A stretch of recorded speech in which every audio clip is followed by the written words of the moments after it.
Let's see, today's topic may seem semi-irrelevant to some of you because it deals with a resource that I have here locally, which has a limited range, the top of California down to central California and just into the Sierras, and that is the tan oak tree. Now, I'll be talking about tan oak more in the future. I already talk about it a lot because it's a major tree here. It's a major resource for me. I use the bark for tanning. That's why it's called tan oak. And I also use the wood for stuff.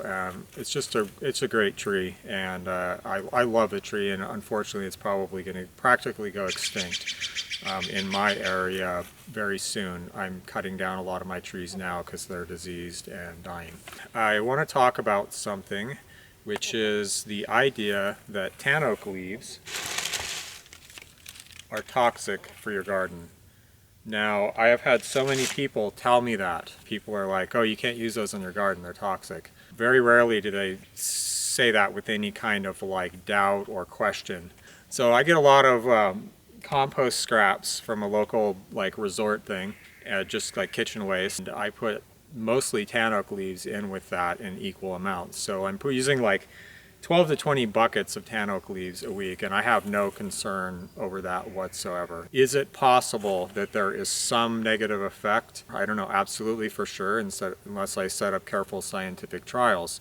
But I do know that I've used tons of them in my compost. They're an excellent source of carbon, and it's been just fine. Okay, so let me tell you why I think this myth evolved. I think it's because tan oak leaves are very thick and very heavy, and this is a mechanism that the tree is using to suppress weed growth. An undisturbed tan oak tree, unless my chickens get under there and scratch it all up, which they do, will have a thick layer of these heavy, heavy leaves. Very few things can grow under that. Also, it's an evergreen tree. Very little sunlight filters through a tan oak tree that's growing, out in the open, low to the ground. So you walk up this tree and you look at it and there's like nothing growing under it. It's just tan oak and tan oak leaves. And I believe that's mostly from this mechanical suppression. So this tan oak tree is far enough away that the chickens haven't got under there and scratched it all up. And as you can see, there's quite a thick layer of leaves. You can't see any soil at all. Now that's not conducive to the growth of grasses and weeds. And you stack that on top of the dense canopy above here, which only lets in, little spots of filtered light all day long. And you end up with nothing growing here. There's a couple of bracken ferns, just a few saplings that are real shade tolerant. They get started and they struggle along trying to get a head start. And then eventually, like when this tree dies, which it will because it's infected with Phytophthora ramorum, and I'll be cutting it down this spring probably, then, these saplings that have been here for years and years struggling along could finally get some light and take off. But other than that, you're not going to see like grasses and herbs under here at all, except maybe occasionally some, really shade tolerant species. There's some honeysuckle, but none of this stuff is thriving. Nothing under here is thriving. And I just don't believe, I don't know for sure, 100%, but I don't believe that it's likely to be a chemical effect. I think it's a mechanical effect, and I think the trees kind of, evolved to do that on purpose because it works. It's very effective. They're conserving moisture. Let's dig down in here. So look, there's just, this year's leaves. There's some madrone leaves here too. And then we get into the layer of last year's leaves and sticks and twigs. And then under that, way under that, we get like another layer of even older decayed leaves and acorns and stuff. And then finally, even this is mostly organic matter. Yeah, it is. And then I'm finally getting into some mineral soil down here. Isn't that amazing? Now it's possible too that the roots are exuding chemicals which compete with the grass. What I think is it's the leaves, because I have tan oak trees that grow in the open, which isn't super common around here. And right up to the canopy, there's nothing growing. And then as soon as you leave the canopy, there's grass right there, and it looks just as healthy as the grass 20 feet out into the, into the field. So that's probably why this evolved. But these things take on, and this is what I really want to talk about, is these things take on a life of their own. For some reason, people grasp onto certain pieces of negative information like this and just kind of propagate them. I have used, walnut sawdust. Everyone thinks that walnut is toxic, and I think it is to some extent. There's something going on there, like the roots or the leaves have something toxic that it does suppress plant growth.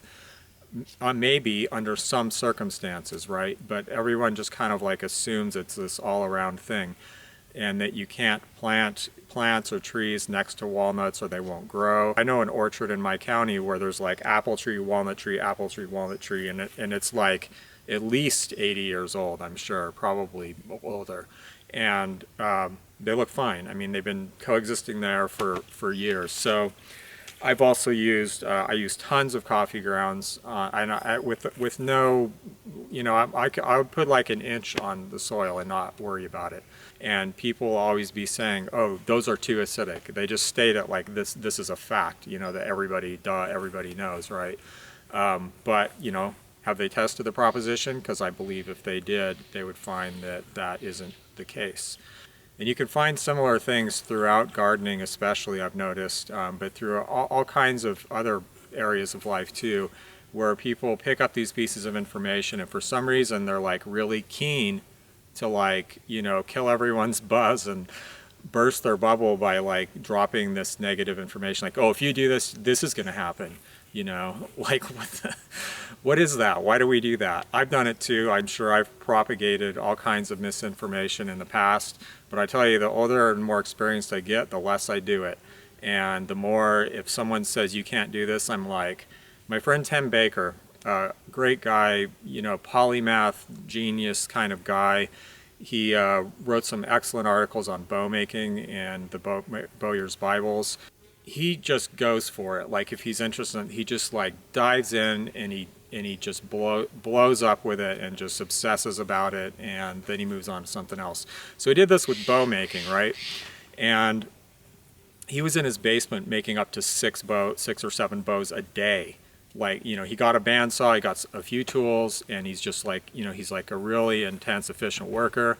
And he just started like doing stuff and breaking like every rule. Like he would, if he read something or someone told him something about bow making, oh, you can't do this because, he'd be like, okay, well, I'm going to do it anyway. And he did it. And, he's making like bows out of extremely weak woods, bows with tons of knots in them. And he just like blew all this stuff out of the water by just going and testing it and saying like, let's understand this problem. And I remember one time having a conversation with him. He said, if someone tells me I can't do something, I'm going to go do it like right away. That is the thing I'm going to do.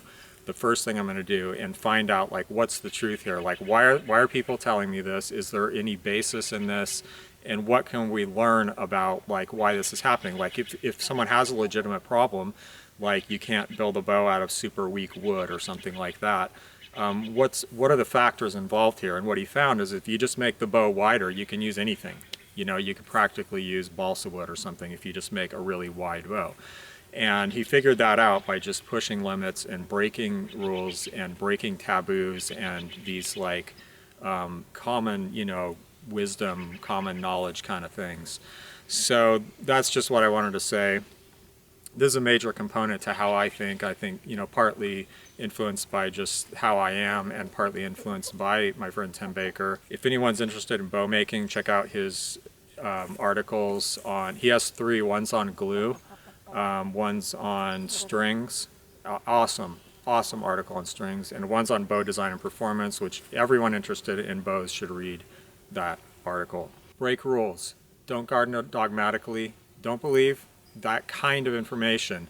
If a topic comes up and like a whole bunch of people say, oh, you can't do this, and they're saying the same thing, that's when your red flags should go up. That should be like red flagsville. So I'm going to dump these tan oak leaves in my compost, which is going to go in my garden, and it's going to grow like crazy, and there's no problem with that. I get to use this abundant natural resource that's just like huge. These trees drop huge amounts of leaves. And having, 15, 20, 30 acres of forested land here, I have access to. I can just kind of go get a few leaves here and a few leaves there and accumulate tons and tons of leaves without having much particular impact on the forest. You know, I'm not going to like go gather all the leaves under one tree every year or something like that. This is a beautiful, local, clean source of carbon. Carbon is one of the main things you need if you're gardening organically. It feeds the soil. You need it for composting. So I get all this goopy kitchen stuff. I dump it in my compost, and I need to balance it with like a heavy, dry carbon source, just like this. Look at that. Amazing, heavy, heavy carbon. Beautiful stuff. And I could not be using that if I was, you know, cowering in fear over the bad things that might happen, instead of taking like the stance of curiosity. Think of the things I have to gain if I break this rule and just try it. I did that 10 years ago, and now I've been able to use this whole time. So think of that, you know, think of what you have to lose by not trying things. You know, chances are if you try something, it's not going to kill your garden forever. So, you know, what if you lose a crop? Well, think of the knowledge you might gain by trying something a little different. And overall in life, I think that's kind of a better way to think. You're just balancing, you know, you're weighing like, what are the consequences? Like, how bad are the consequences going to be if I do this experiment and play with this? And if it's not that bad, you know, and you have knowledge to gain, or if you have a new resource to gain, yeah, just do it. Do it. So if you happen to live in California and you heard you can't use tan oak leaves for your garden, I say